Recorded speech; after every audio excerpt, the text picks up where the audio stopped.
በቤት ጉዳይ ላይ ለመጨረሻ ጊዜ መረጃ ልንገራችሁ። ዛሬ ላይ ቤት መግዛት ፈልጋችሁ ገንዘቡን ላዘጋጃችሁም ይሁን ዛሬ ላይ ገንዘቡ ሳይኖራችሁ ቀርቶ ነገ ደፋ ቀና ብላችሁ ሰርታችሁ የቤት መግዣ ገንዘብ ሲሞላላችሁ ቤት መግዛት ስታስቡ ምን ማድረግ እንዳለባችሁ ለመጨረሻ ጊዜ ወሳኝ የሆኑ መረጃዎችን ልንገራችሁ። አብራችሁን ቆዩ።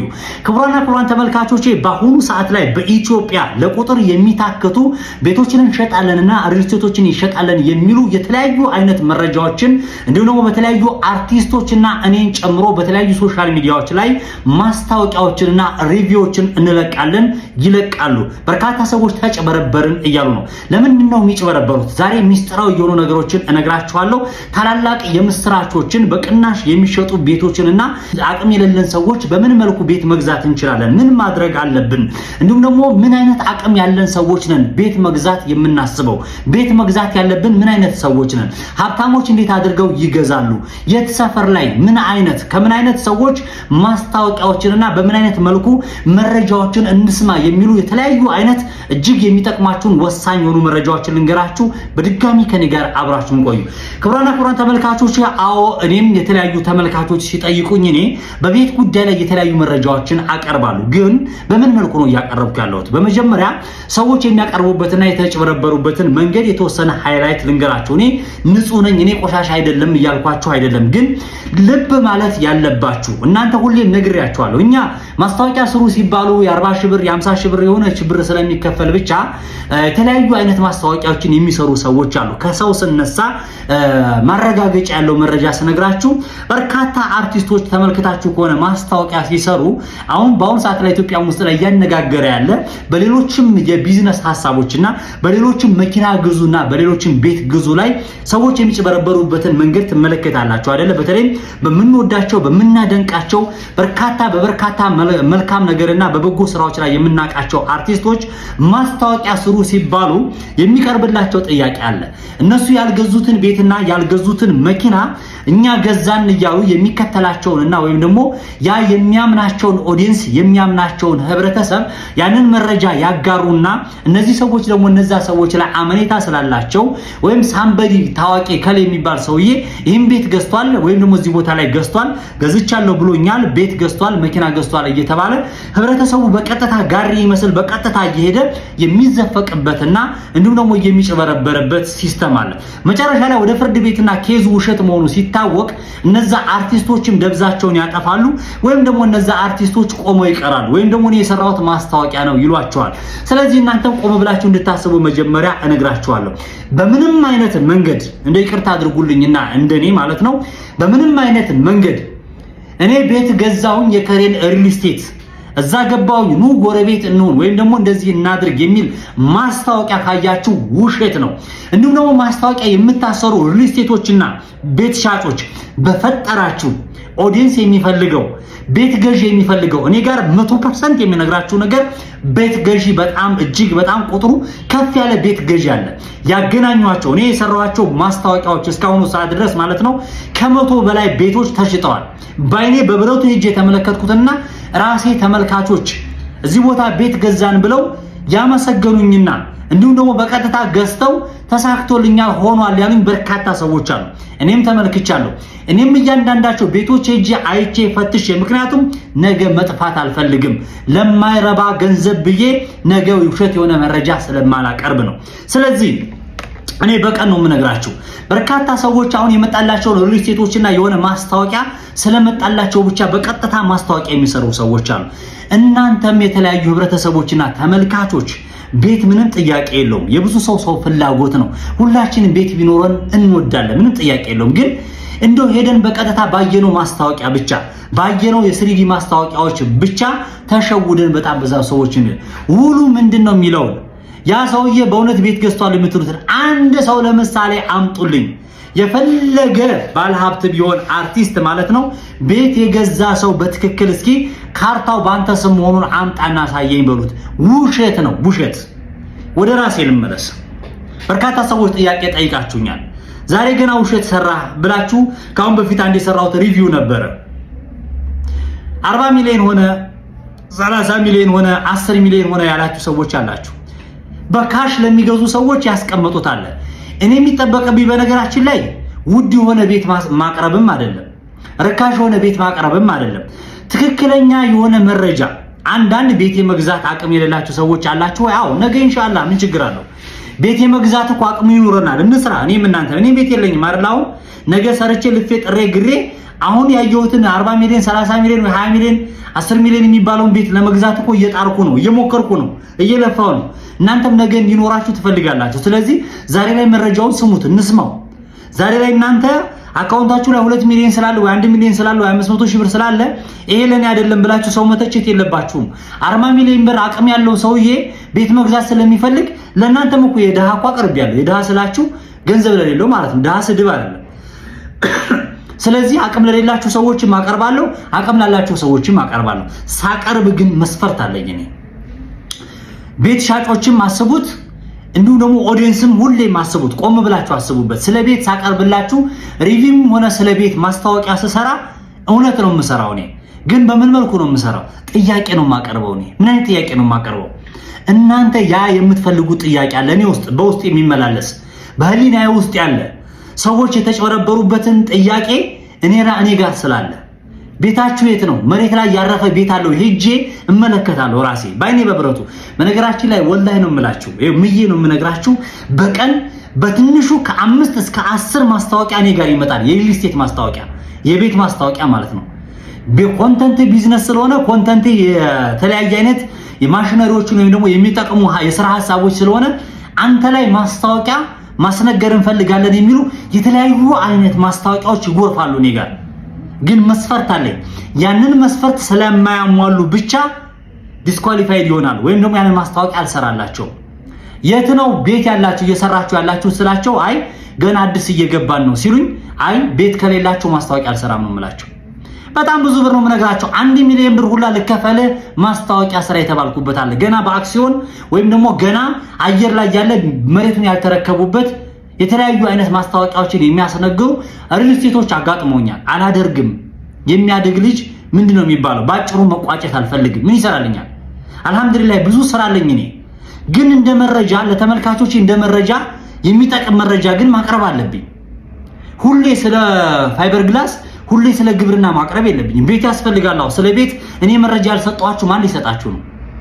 5 ሚሊዮን ብር የሚሸጥ ቤት አቅርብ ያለውኝ 50 ሚሊዮን ብር የሚሸጥ ቤትም አቅርብ ያለው። ስለዚህ እንዳቅማችሁ እንደየ ሁኔታው ነው አይደለ? እንዳቅማችን ነው አይደለ? ክፍለ ሀገር አቅም ያለው ሰው ወረድ ብሎ ወይም ደግሞ አዲስ አበባ ልናስብና አቅም የሌለው ሰው ካለ በአዲስ አበባ ዙሪያ ኦሮሚያ ላይ ሊሆን ይችላል፣ ወይ ወጣ ያለ ቦታ ላይ በደብረ ብርሃንም ሊሆን ይችላል፣ ወይ ሸዋሮቢት ሊሆን ይችላል፣ ወይ በዚህ ወደዛ ባዳማም በደብረ ዘይትም ሊሆን ይችላል። እንዳቅሙ መግዛት ይችላል። እሱን አማራጭ አቀርባለሁ። ለምሳሌ በ3 ሚሊዮን የሚሸጥ ቤት ብዬ አቀረብኩላችሁ። መሀል አዲስ አበባ ከተማ ላይ አላልኩም። በአቅማችሁ በ3 ሚሊዮን የሚሸጥ ቦታ አለ ብዬ ተናገርኩኝ። መረጃ አቀረብኩላችሁ። ከደወሉልኝ 50 60 ሰዎች መካከል የወሰኑ ሰዎች 1-5 ሰዎች የገዙ ሰዎች አሉ። እውነታውን ያዩ ማለት ነው በትክክል። አይ ደግሞ ችግር የለውም አቅም አለኝ ፊት ለፊት ያለ ሰው ካለ ደግሞ መሀል ከተማ ላይ አሁን ቦሌ ላይ ለምሳሌ 150 ካሬ 200 ካሬ ካላችሁ 20 ሚሊዮን የሚሸጥ ከሆነ እሱን መረጃ ነው የምሰጣችሁ እኔ። ውሸት አይደለም። ግን 20 ሚሊዮን እዚህ ቦታ ላይ የሚሸጥ አለ ብዬ መረጃ ስላቀረብኩኝ እንዴት 20 ሚሊዮን ብር የሚሸጥ ቤት ታቀርባለህ ትሉኛላችሁ? እነማን ናችሁ ያን የምትሉኝ? ያ የ3 ሚሊዮን ብር አቅም ያላችሁ ሰዎች ናችሁ ያን እያላችሁኝ እየተቻችሁ ያላችሁት። ስለዚህ 40 ሚሊዮንም እኮ ቦሌ ላይ መግዛት አቅም ያለው ሰውዬ የ3 ሚሊዮን ብር እንዴት ታቀርባለህ? የደህና ነገር አቅርብልን የሚል ሰው አለ። ስለዚህ ለእናንተ ፍትሃዊ ለመሆን ሲባል የተሻለ መረጃ ለማቅረብ ሲባል ወይም ደግሞ ትክክለኛውን ነገር ለማቅረብ ሲባል ቫላንስ አድርጌ ነው የማቀርበው። ክቡራን ተመልካቾች ቫላንስ አድርጌ ነው የማቀርበውና ስለዚህ እኔ የማቀርበው አንዳችም ነገር ውሸት አይኖረውም ማለት አይደለም። ካወራሬ ወይም ደግሞ አንዳንድ የምናቀርባቸው ነገሮች እውነት የማይመስሏቸው ነገሮች ሊኖሩ ይችላሉ። እመኑኝ ግን ነው የምነግራችሁ። ተለያዩ ማስታወቂያዎች ሲመጡልኝ የማቀርባላችሁ ይሄን ነው። ውላችሁ ምን ይመስላል? በስንት ዓመት ታስረክባላችሁ? ይሄን ጥያቄ እኮ ነው የምጠይቀው። እኔ እኮ ግዙ አይደለም እያልኳችሁ ያለሁት። መረጃውን ስሙት፣ ያስፈልጋችኋል። ዛሬ ላይ አትግዟቸው ከፈለጋችሁ። ለምሳሌ ይሄንኛውን አሁን ይቅርታ አድርጉልኝና አሁን የሰራሁትን ቪዲዮ ስፖንሰር ያደረጋል። ለምሳሌ ሰመር ሪል ስቴት ካሁን በፊትም ቪዲዮ ሰርቻለሁ። ሄጄ በትክክል አይቼው ስለሆነ ማስታወቂያውን ተመልክተ ነው እንመለስና ስለዚህ ሪል ስቴት የሚሆን እነዚህ ይሄንን መሰለ ሪል ስቴት ማስታወቂያ እንገራችሁ ተመልክተን እንመለስ። ኦኬ ይሄንን ይመስላል። ካሁን በፊት ምን ማለት ነው ተመልካቾቼ በዚህ ሪል ስቴት ላይ ሪቪው ሰርቻለሁ። ሌሎችም ተመሳሳይ የሆኑ የነቴም ሪል ስቴት ኮስሞፖሊቲያን ምናምን የሚባሉ የተለያዩ ሪል ስቴቶችን ማስታወቂያ ሰርቻለሁ አይደለ? ስሰራ ሁሌም ተመሳሳይ ነው። 10-15 ጥያቄዎችን ነው የማቀርበው። የእናንተ ጥያቄ ይዤ ሄጄ ነው እዛ የማቀርበው እንጂ በፍጹም እኔ እዚህ ቦታ ላይ እንደዚህ ይሸጣል ብዬ አላጭበረብራችሁም፣ አልናገርም። በፍጹም ከኔ ያጠብቁ። እናንተ ወደኔ ሪል ስቴት ማስታወቂያ እንድሰራላችሁ ይሁን ሪቪው እንድሰራላችሁ የምትመጡ ሰዎች የኔ ተመልካች የሚፈልጉትን ልንገራችሁ። ከኔ ጋር አትምጡ። በጣም ብዙ ሰዎች ፖሊስ ጣቢያ ሁሉ የከሰሰኝ ሪል ስቴት አለ። የኔን ማስታወቂያ ሰራለሁ ብለኸኛል ለምን አላቀረብክልኝም ብሎ ስድቡ ላይ ተሰዳድበን ብዙ ነገር ውስጥ የገባን ሰዎች አሉ። የፈለገ ተአምር ቢመጣ አልሰራም ማስታወቂያ። ለኔም እኮ ኮንተንት ነው፣ ችግር የለውም። ለተመልካቾቼ እኮ ባቀርበው ሳትከፍሉኝም እኮ ጥሩ ነው። እውነታ ካላችሁ እኔ ራሴ ሳትከፍሉኝ ማስታወቂያው ልሰራላችሁ እችላለሁ። ምክንያቱም ተመልካቾቼ ስለሚፈልጉት ማለት ነው። ስለዚህ ልብ ማለት ያለባችሁ ነገር ተመልካች ምን ይፈልጋል ነው። ተመልካች ወይም ቤት ገዢ የሚፈልገው አንደኛ ሎኬሽኑ የት ነው፣ በትክክል የተረጋገጠ መሬት ላይ ያረፈ እየሰራችሁ ያላችሁት ቤት አለ ወይ ጠይቋቸው። እናንተም አሁን እኔን አይደለም ተመልካቾችም ጠይቋቸው። ለተመልካችም የሚጠቅም ለቤት ሻጮችም የሚጠቅም መረጃ ነው የምነግራችሁ። ይሄንን ተዘጋጅታችሁ ጥሩን ስጠሩ ሪቪው እንድሰራላችሁ ከሆነ እንዳልኳችሁ ካሁን በፊት ተሞክሯላችሁ ወይ? ምን ያክል አቅም አላችሁ? ቤቱን የመስራት የመጨረሻ አቅማችሁ ምን ያክል ነው? አሁን መንግስት ያስቀመጠው ህግ አለ። 80% ቤቱን የመጨረስ አቅም ከሌለው ፍቃድ እንደማይሰጠው ነው የምናውቀው። 80% አልቋል ማለት ኦሬዲ ቤቱ ፊኒሺንግ ነው የቀረው።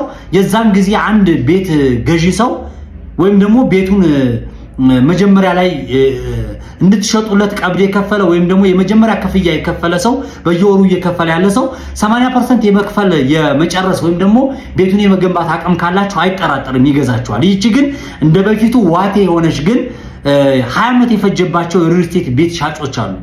20 ዓመት ቤታቸውን ያልተረከቡ ሰዎች አሉ። ከዛም በላይ ማለት ነው። ስም መጥቀስ አይጠበቅብኝም። እኔ ጠበቃ ሆኜ አይደለም፣ ግን እውነታውን ነው የምነግራችሁ። ስለዚህ እናንተ ምን ያክል ነው አሁን አጭር ሾርት ከት የሆነ በቃ አቅም ካለ እኮ ቶሎ ብለህ ሰራ አድርገህ ደግሞ ወደ ሌላ ሳይት ትቀይራለህ። ቤት ገዢ አልጠፋም። በነገራችን ላይ በጣም 50 ሚሊዮን ባለ 2 መኝታ ባለ 3 መኝታ የሚገዛ ሰውም እንዳለ ተመልክቻለሁ። ግን ምንድነው ውሸት የተሞላበት ስለሆነ ሰዎች አይፈልጉም። በቀጥታ የሆነ ቤት ያሳያሉ። ካሽ ለሚገዛ ሰው 40 ሚሊዮን ነው 20 ሚሊዮን ነው 30 ሚሊዮን የሚሉ ሰዎች አሉ። ኦኬ ይልና አንድ ሰው ለመግዛት ፈልጎ በቀጥታ ሲሄድ ያ ቤት ፕሮሰስ አለው ወይ ራሱን የቻለ የሆነ ማሟላት ያለባቸዋል። ወይ ያን ያሳዩና ወይ ዛሬ እኮ ተሸጠ በቃ በዚህ ወር በዚህ 6 ወር የሚያልቅ ቤት አለ እሱን እንጨርስልህ ብለው እንደገና አጨረሩ አስፈርመውት ምናምን ይወጣል ማለት ነው። ስለዚህ የተለያዩ መስፈርቶችን አሟልታችሁ ጥሩን መሬት ላይ ያረገጠ ማስታወቂያ አልሰራም እኔ። በስንት ዓመት ነው የምትጨርሱት? ቅጣቱ ምን ያክል ነው? እናንተ ቤቱን ባጨርሱትስ ፍርድ ቤት እንዴት ያያዋል? በፍርድ ቤት ጉዳይ ምን የተያያዘ ነው?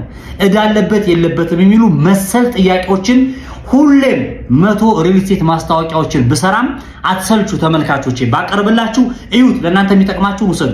ከአንዱ ሪል ስቴት ደግሞ አንዱ ሪል ስቴት ዋጋው ይለያያል። ግድ የላችሁ ዋጋው ይለያያል፣ በፍጹም ይለያያል። በካሬ የሚሸጡበት አንዱ 70 ሺህ ይላል፣ አንዱ 50 ሺህ ይላል፣ አንዱ 100 ሺህ ይላል። በጣም ብዙ የተለያዩ ዋጋዎች አሉ።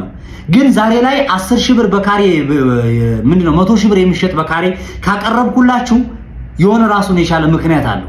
70 ሺህ የሚሸጥ ደግሞ ራሱን ይቻላል። ስለዚህ ተመልካቾች አትተቹ። ባለፈው የሰራሁት ነገር ሀብትሽ ውሸት ሰራህ ገና ዛሬ እንዴት 40 ሚሊዮን ብር የሚሸጥ እንዴ በ5 ሚሊዮን የሚሸጥ ሰርቼላችኋለሁ። 40 ሚሊዮን የሚሸጥም እኮ 40 ሚሊዮን መግዛት ለሚፈልግም ሰው እኮ ማቀርብ አለብኝ። ላቅርብና ይሄን አድርጉ ልላችሁ ፈልጋለሁ። ይሄንን አዳምጡ ሁሌ ማለት ነው። እና የኔን ማስታወቂያ አይታችሁ ምን ቤት ለምትገዙ ሰዎች የጠየኳቸውን ጥያቄ ሄዳችሁ በትክክል ተግባራዊ ማድረጋቸውን ተመልከቱ። እኔ እኮ ሄጄ ማስታወቂያውን ሰርቼላቸው ሪቪው ሰርቼላቸው እኮ ሐሳባቸውን ሊቀይሩ ይችላሉ። ስለዚህ እኔ ተጠያቂ ልሆን ነው? እኔ ተጠያቂ አይደለም። እኔ እኮ ጥያቄ ነው የጠየቅኩት። አንድ ሲሆን የሚሰራው ሰው ካለ ያንን ሄጄ አፋጥጬ ነው የምጠይቀው። የእናንተ ጥያቄ ሄጄ አፋጥጠዋለሁ። ቤት አለኝ አለኝ። የት ነው ቤት? የት አለ የሰራው? ስንት ትሸጣለህ? በህግ መንገድ እንዴት ይታያል? በስንት ዓመት ትጨርሳለህ? ክፍያው ስንት ነው? ወለድ አለ ወይ? ያለ ወለድ አለ ወይ? የመጨረሻ ክፍያው ስንት ነው? አጠቃላይ ክፍያው ምን ይመስላል? ዲስካውንቱ ምን ያክል ነው? ውሸት ነው እውነት ነው? ታማኝነቱ ምን ይመስላል? ካሁን በፊት ምን መልኩ ምን አይነት ቤት ሰርታችኋል? የሚሉ የተለያዩ ማስታወቂያዎችን የተለያዩ ጥያቄዎችን ከጠየቁኝ በኋላ ያን ጥያቄ መልስ ነው የሚሰጡኝ እንጂ እኔ ግዙ አልልም። ሪል ስቴት የምትመጡም ሰዎች እኔ ጋር ግዙ ብዬ ሀብታሙ ይሰራል ብላችሁ እንዳትመጡ። በጣም ብዙዎቻችሁ ነግሬያችኋለሁ። እንደገና ደግሞ እኔን በጣም ብዙ ሰዎች እየፈለጋችሁ ማስታወቂያ እንድሰራላችሁ በጣም ብዙ ሪልስቴቶች ትደውላላችሁ። አይኖ አውቃለሁ። ኮሜዲ የሚሰሩ ሰዎች ሊሆን ይችላል፣ ዜና የሚሰሩ ሰዎች ሊሆን ይችላል፣ 3 ሚሊዮን 4 ሚሊዮን የቲክቶክ ተከታይ ያላቸው ሰዎች ሊሆን ይችላል። በእነዛ ሰዎች ማስታወቂያ አሰርታችሁ አይታችሁታል። የኔ ብዙ ተመልካች ላይኖረው ይችላል፣ ተመልካች የለውም፣ ግን እኔ ጋር የሚቀልድ የሚጫወት ምናምን አይደለም። ምክንያቱም ፕራንክ ብሰራ የሆነ ፊልም ብለቅ ወይ የሆነ የባለጌ ነገር ብሰራ ቪው ብዙ ይታይልኛል። አውቀዋለሁ። በፊት ስሰራ ነበር፣ ድሮ ስሰራ ነበር። እሱ አልጠቀመኝም፣ አይጠቅመኝም።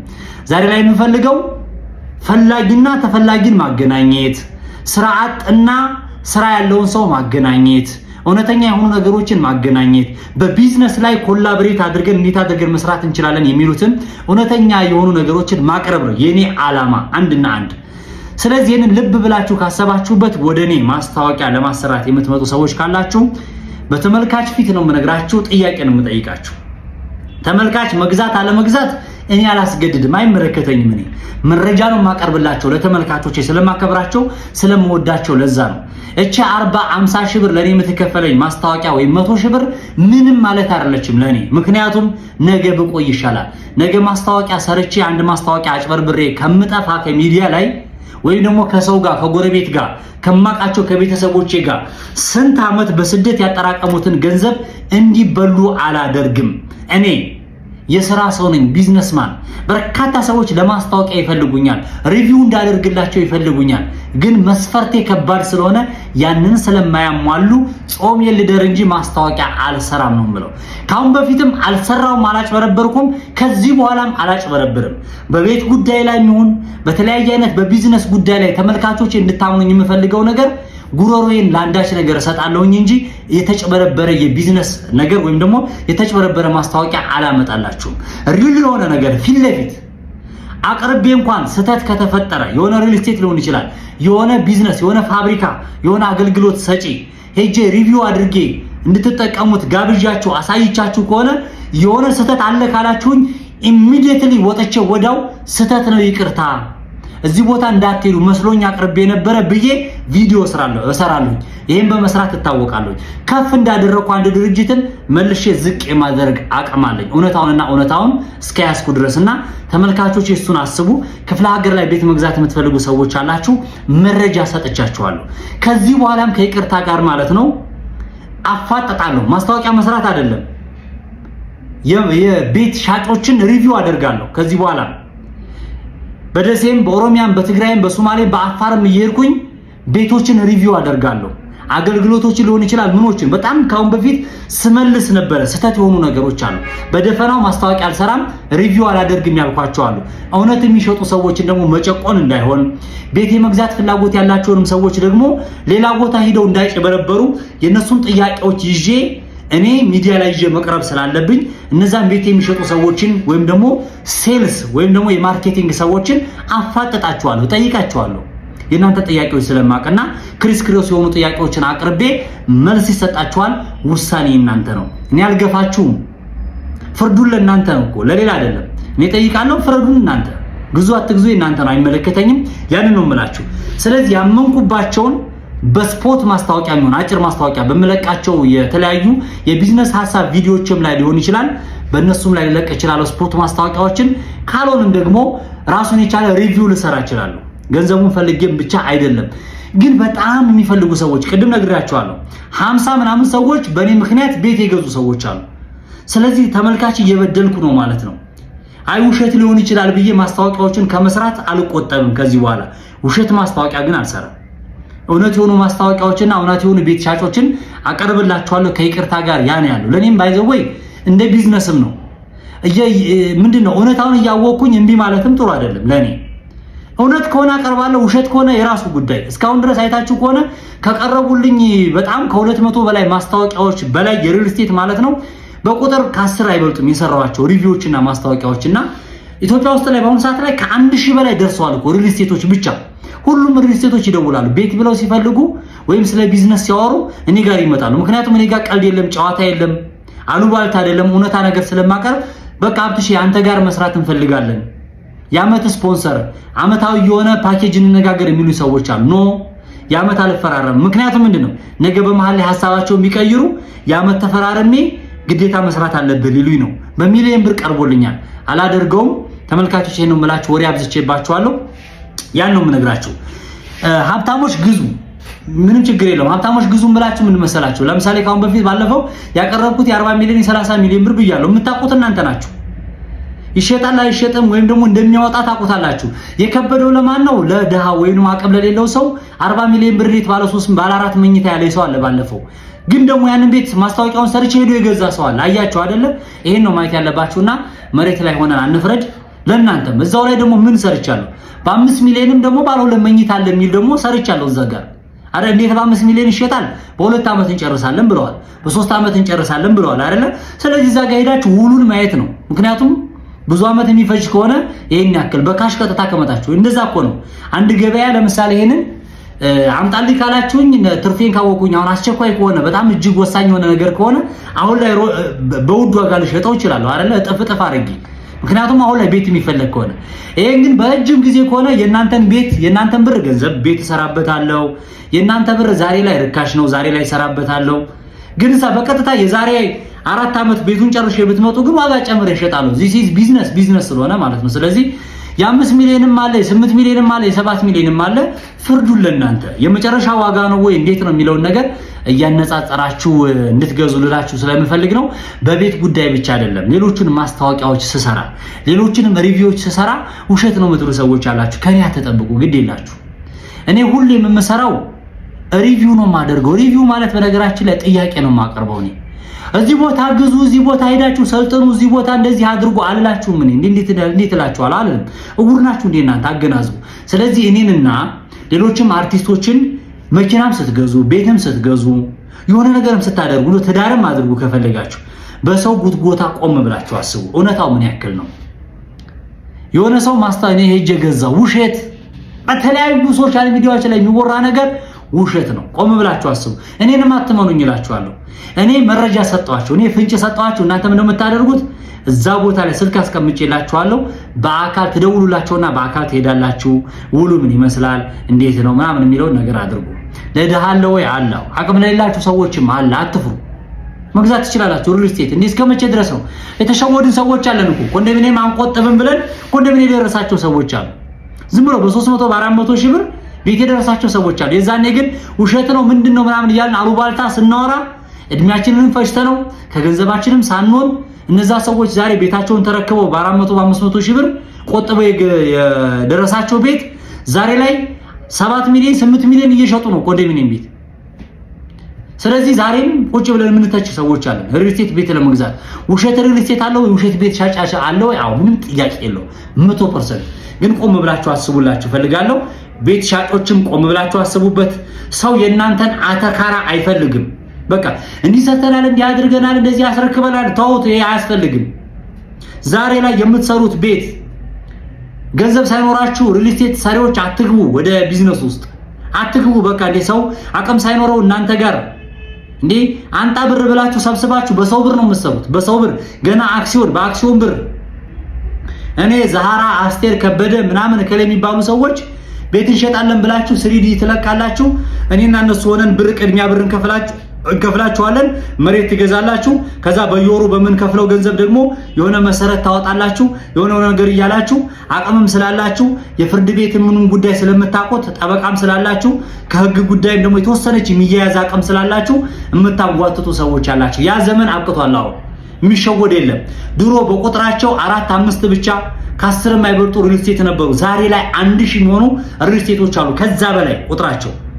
እንደውም አሁን ላይ ምን እየመጣ መሰላችሁ? ገና ወደፊት ማለት ነው ቤት ምንም ገንዘብ ሳትከፍሉ ገብታችሁ በየወሩ የምትከፍሉበት ሲስተም ይመጣል። ልብ ብላችሁ አዳምጡ። እውነቴን ነው። ወደፊት የሚመጣው ውጭ ሀገር አሁን ለምሳሌ በክሬዲት ቤት ይሰጣችኋል አይደለ? ኢትዮጵያ ውስጥ ደግሞ ላይ እመኑኝ እንደዛ ይመጣል። ማንንም ሰው አሁን ዝም ብሎ ቤት ሄዶ የሆነ ብር ሚሊዮን ብር አስረክቧቸው ቤት ይሰጡኛል ብሎ የሚጠበቅበት ታይም አይደለም። ትወድቃለህ። ይሄ የምታጭበረብር ቤት ሻጩላ ይሄን ያክል ብር ክፈሉ በውድ ቤት የምትሸጡ ሰዎች አላችሁ። ለባለ 2 መኝታ የሆነ ቦታ ላይ 6 ሚሊዮን እየተሸጠ አንዳንድ ቦታ ደግሞ 8 ሚሊዮን የሚሸጣለው። በቃ ትከስራለህ። ዛሬ ፉክክር ነው፣ የውድድር ዓለም ስለሆነ እንደዛ ነገር ነው ያለው። ክቡራን ተመልካቾች ልብ ብላችሁ ቆም ብላችሁ አስቡ ልላችሁ ፈልጋለሁ። የዛሬው መረጃ ይሄን መስል ነበር። እንዳትሸወዱ ያልኳችሁ ነው። በቃ ይሄ ነው። በጣም በማስታወቂያ በመረጃ እጦት ምክንያት ሰው የተጭበረበረ ስለሆነ በጣም ብዙ አማራጭ አላችሁ። እኔም ደግሞ እናንተ በምትፈልጉት ምንድነው እስቲ ቅድሚያ የምትፈልጉት አሁን ያጭበረበራችሁ ሪል ስቴት ካለ ስለሱ መረጃ የምትፈልጉ ከሆነ ኮሜንት ቦታ ላይ ጻፉልኝ፣ አስቀምጡልኝ። በጣም ብዙ ሰዎች በሰራው ሪል ስቴት ላይ ቤት የገዛችሁ ሰዎች አላችሁ። እንደ ማስታወቂያ ይሁንብኝና ቴምር ላይ በጣም ብዙ ሰዎች ማስታወቂያ የሰራውላቸው ራሱ ሴልስ እና ማርኬቲንግ ሰራተኞች ከ17 በላይ አንድ ማርኬቲንግ የሚሰራ ሰው 17 ቤት 18 ቤት ይሸጣል፣ የተሸለማለ እውነተኛ የሆኑ ያስመሰገኑኝ ሪል ስቴቶች አሉ። ያስተቸኝ እስካሁን አላየሁም። ምክንያቱም መጀመሪያ ላይ ስለሰራው ነው ቆም ብዬ ኢንሻአላህ ወደፊትም የተሻለ ነገር ታማኝ የሆኑ ቤት ሻጮችን ታማኝ የሆኑ የቤት መረጃዎችን ወሎ አካባቢ ቤት የሚሸጡ ሰዎች አሉ። ጎንደር ላይ ያለ ሪል ስቴቶች የሚገነቡ አሉ። ባህር ዳር ላይ አሉ። በኦሮሚያም በትግራይም አሉ። እነሱን እውነተኛነታቸው ምን ይመስላል በስንት ይሸጣሉ የሚሉትን በቀጣይ ይዤላችሁ እመጣለሁ። ስለ ቤት ስሰራ ቪው አለማየት ወይም ደግሞ አይ ይሄ ነገር ውድ ነው ብላችሁ ማለፍ ጥሩ አይደለም። ነገ ይኖረናል አይታወቅም። የተሻለ ቤት ቢኖረን ነገ ይጠቅመናል። መረጃው ጥሩ ነውና መረጃን መውሰድ አይጎዳችሁም። ይሄንን ልላችሁ ፈልጋለሁ። ወሬ አብዝቼባችኋለሁ። በጣም ጣፍቻለሁ። በነገራችን ላይ ከረጅም ጊዜ በኋላ ነው የመጣሁት። ረመዳንም ነበረ፣ ጾምም ነበረ። የክርስቲያኖችም እንደዚሁ በኦርቶዶክስ እምነትም እንደዚሁ አብይ ጾም አለ። በሌሎችም የተለያዩ አይነት ፕሮግራሞችና ሀጃዎች ስለነበሩ ነው። በጣም ትልልቅ የምስራቾችን ይዤላችሁ እየመጣሁ ነው። ክቡራን ተመልካቾቼ በቀጣይ ቤት በቅናሽ የሚሸጡ ሰዎችን በጣም ሰዎች ኮንታክት አድርገውኛል። ልጨርስ ብዬ ነው ከነሱ ሰዎች ጋር ሄጄ እነሱን በምን መልኩ እናንተ ትሸጣላችሁ፣ መሬትስ እንዴት በቅናሽ ይሸጣል የሚሉትን እንዲሁም ደግሞ በየቦታው ይሄን ያክል ካሬ ፈልግልን፣ ይሄን ያክል ቤት ፈልግልን እያላችሁ የምትጠይቁኝም ሰዎች አላችሁ። እያጣራው ነው። በነገራችን ላይ ዋትስአፕ ላይ ኢሞ ላይ እና ቴሌግራም ላይ በጣም ተጨናንቋል። ብዙ ሰዎች ይሄን ያክል ካሬ እንፈልጋለን፣ ይሄን ያክል ካሬ እንፈልጋለን እያላችሁ በጣም ብዙ ሰዎች እስከ ሪል ስቴት ቤት ድረስ የጻፋችሁልኝ ሰዎች አላችሁ። ከጻፋችሁልኝ ሰዎች በርካታ ሰዎች መካከል ቀድሞ ጽፈው የነበሩትን ያለኝን መረጃ ያለኝን በየቦታ የሚሸጡ ቤቶችን ነግሬያቸው ስለገዟቸው ነው። ግን አሁንም እየጠየቁ ነው ያሉት የጻፋችኋቸውን ሰዎች ዋትስአፕ ላይ እና ቴሌግራም ላይ የጻፋችሁ ሰዎች አሁንም በቀጣይ ቀጥታ እልክላችኋለሁ። አሁን 150 ካሬ ያለኝ ሰው 150 ካሬ ሳገኝ በቅናሽ ወይም ደግሞ ታማኝ ሆነ በየቦታው የሚሸጥማ ሞልቷል እኮ ፌክ የሆነ ካርታ ያለው ፌክ የሆነ መረጃ ያለው እዛ አካባቢ ላይ አንዳንድ የማይፈለጉ ነገሮች አሉ የሚባሉ ነገሮች ስላሉ እሱን በደንብ አጣርቼ ምክንያቱም ነገ እኔንም ስለሚያስተቸኝ ነው። ለእናንተም ጥሩ ስላልሆነ ለእህቱ ለወንድሞቼ ለእናት ለአባቶቼ ጥሩ ስላልሆነ ነው። ግን የተሻለ ነገር ይዤላችሁ እመጣለሁኝ። ፈጣሪ ህዝቦቿንና ኢትዮጵያን ይባርክ ነው የሚባለው አይደለ? በያላችሁበት የዓለም ዳርቻ ሰላምታዬ ይዘራችሁ።